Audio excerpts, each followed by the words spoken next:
Tulsan admits victimizing women in huge swindle by Cleve Bullette. Originally published in the Tulsa Tribune on Thursday, March 30, 1944. She took thousands of dollars, had ration book for her dog, and victims lived in virtual poverty. Mrs. Carol Ann Smith, of 10 East 21st Street, known in Tulsa for the past several years as Mrs. Meredith Fontane, admitted to police today in a signed statement that she had victimized two young Tulsa women and had swindled a Stroud businessman out of several $1,000s, but denied the allegations of cruelty and mesmerism hurled by one of the girls. In a story so fantastic that officers were incredulous, Nell Willetta Horner, 30, a former trusted employee of an oil company, declared that Mrs. Smith starved and beat her under the guise of religious purification. With her during 5 years of intense deprivation was Virginia Evans, 31, daughter of Tom Evans of Stroud. Virginia had lived with Mrs. Smith for 7 years and has worked diligently, turning over most of her income to the woman.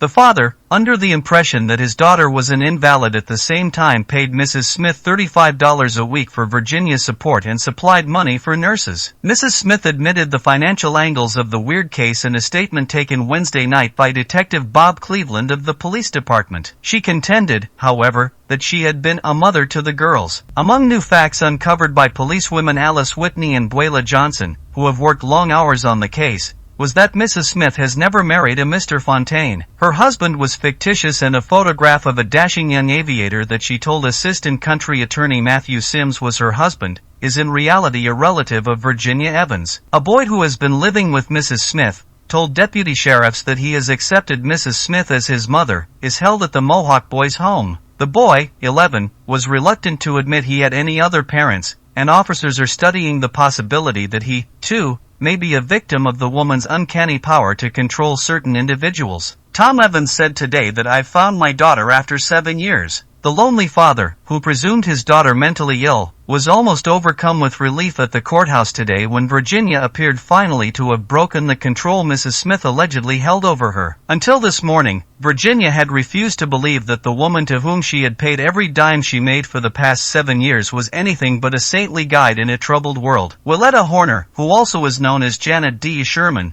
today is a vivacious and attractive young woman. Until March 4th, she was a dull-eyed and colorless girl in cotton hose and a threadbare dress she had worn for a year. The girl, like Virginia, believed that Mrs. Smith's teachings constituted a way of life that would lead to eventual peace and security. "I can't understand it," Miss Horner said. "I think I was hypnotized. I tried several times to break away, and a few months ago I believed I began to see that something was wrong." Miss Horner had separated herself completely from her family and in February of 1943 declined to see her frantic mother of Centralia, Illinois, who came to Tulsa to see what had happened to her daughter. The girl said her mother made every effort to see her, legal and otherwise, but was baffled at every turn by Mrs. Smith. In February, her mother died. "I would give anything in the world if I could put my arm around my mother and tell her I love her now," she said. Mrs. Horner was valedictorian of her high school class, won a statewide typing contest once, and was editor of her high school paper. The girl today seems vastly relieved, as though she had laid down a heavy burden. A brother, Jack Horner, lives in Tulsa and is a tool designer for the Franks Manufacturing Company. During the years, he has made repeated efforts to see his sister. When Tom Evans came to see his daughter, Mrs. Smith required her to quit work for the days and to remain in bed. The girl cooperated with Mrs. Smith and, while under her influence, even assisted in misleading her devoted father. Virginia Evans, like Miss Horner, appeared today to be what her father said was a different girl. Her extreme timidity is disappearing and she talked with officers with a great deal more confidence. County Attorney Dixie Gilmer spent the entire morning in conference with officials of the Department of Internal Revenue. Mrs. Smith has reported none of the large income she has received and, according to Gilmer, can be prosecuted under federal statutes. He will confer further with postal authorities and Office of Price Administration officials. Mr. J. Hayes is conducting an OPA investigation that disclosed, with the aid of police, that Mrs. Smith had had ration books issued to her dog Bon Bon, now dead, to a fictitious Mrs. Charles Phillip Meredith, to Beverly Fontane, another name for Virginia Evans, and 3 more to Willetta Horner as Janet Sherman, Janie Davidson, and Marie Sherman. Police said 8 had been issued altogether. Inspecting Mrs. Smith's home, police and deputy sheriffs found that Mrs. Smith lived in luxury while forcing the girls to sleep on orange crates in the servants' quarters or in the basement. As the property, a duplex, has been thrown into receivership through a $10,000 civil suit brought by Miss Horner, officers were taking an inventory. Sheriff A. Garland Mars was appointed receiver after the suit was brought Wednesday by Irvin Ungerman and Walter C. Henberry, Miss Horner's attorneys. The officers found 45 pairs of expensive women's shoes, many of them unworn, silverware and glassware worth a sum estimated at from $1,500 to $3,000, clothing, jewelry, valuable chinaware, expensive furniture, 18 pairs of new gloves, and $126 in cash. Following an application for a receivership of Mrs. Smith's property by Willetta Horner's attorneys, District Judge Clendening this afternoon signed an order directing receive how to proceed and instructed Sheriff A. Garland Mars to remove all the property, silverware, luggage, furniture, jewelry,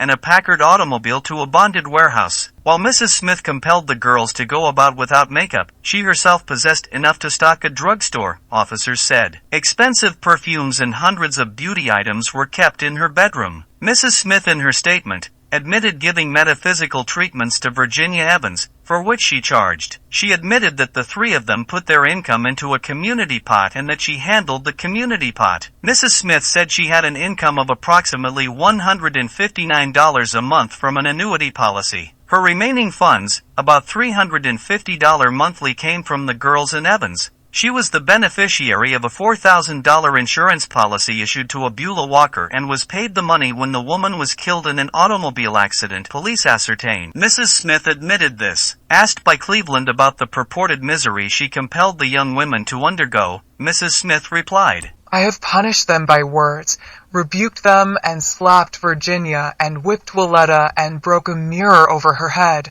a hand mirror." She also admitted she had forced Willetta to sleep in an unheated servants' quarters in near-zero weather. But though Mrs. Smith's treatment of the girls was allegedly cruel, she was fond of animals and permitted the boy that was staying with her to own a dog and cat. Following are some verbatim extracts from Mrs. Smith's signed statement. Asked if it were not true that Virginia Evans wrote her father she was ill and needed a nurse, she replied that the letter was written, "So Virginia and I could have more money." Didn't Virginia also receive another check from her father for $31 a week? Yes. Didn't you on the date of March 26th, write Mr. Evans a letter telling him that in another month or two she, Virginia, could get rid of the nurses? I told him that Virginia was looking much better, and I told him that in a month or two she would go on her own without a nurse. The girl worked every day except the occasions that her father chose to visit her. When Willetta did something that you did not approve of, didn't you confine her to the basement or to the quarters where there was no heat? That is not my habit. Yes, she has been in the quarters and in the basement. Yes, I have sent her out. Is it true that over half the time you would not permit these girls to sit in a chair? They were not prohibited from sitting in a chair, but they sat on the floor through choice a great deal. I probably told them that I like to sit and lie on the floor myself. Isn't true that you had these girls starved much of the time when they were at your home? I told them to keep themselves pure and to go on a diet. Isn't it true that you made Willetta Horner sleep in the garage? The last 3 weeks she was there, she slept in the quarters with my consent. She had a bed out there with orange crates and a blanket. Mrs. Smith, in her statement, said she first met Willetta Horner in about 1938. Previously, in 1937 or so, Virginia Evans had asked to live with her, she said. Mrs. Smith lived at that time in a 2-room apartment at the Sophian Plaza. I had never rented a room to anyone and was hesitant about it, but she talked to her folks and decided to take it. It was not pleasant to me to have someone in the room, and I asked her to leave, and she said she wanted to stay. She first paid $25 a month, rent, and then I raised it to $35. In addition to this rent, she was having metaphysical work done and was paying for that. She decided to leave once, but came back and decided to stay. She said that if I had the bacon, she had the eggs.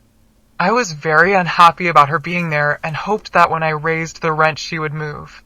After Virginia had been with me for about a year and a half, I met Willetta Horner at a food market and an acquaintance arose between us. I got sick and went to a hospital.